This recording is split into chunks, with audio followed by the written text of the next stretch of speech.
সমস্ত মুসলিম বিশ্বের মুসলমানদের মাহে রমজানের শুভেচ্ছা। রমজান মানে না খেয়ে থাকার নাম না, রমজান মানে আত্মশুদ্ধি, নিজের লোভ লালসাগুলিকে থামানো, নিজের ভুল ত্রুটি নিয়ে ভাবা, বিশ্লেষণ করা, নিজেকে সংশোধন পরিশোধন তওবা করে রিফ্রেশ হওয়া। রমজানের সময় ধীরে চলে, আত্মা জেগে ওঠে। এই মাসে ক্ষুধা আমাদের শেখায় ধৈর্য, পিপাসা শেখায় সংযম, ইফতারের অপেক্ষায় শেখা কৃতজ্ঞতা।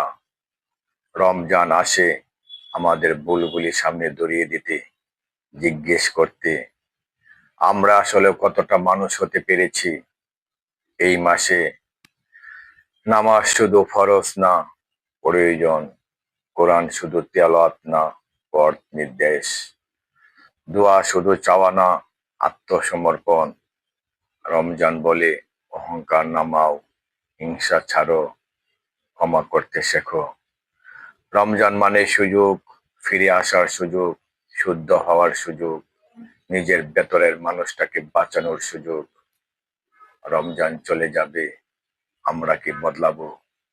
এই প্রশ্নটাই রেখে যাওয়ার মাহে রমজান। আল্লাহ এই মাসে রোজা চান না, তিনি চান বদলে যাওয়া একটা মানুষ।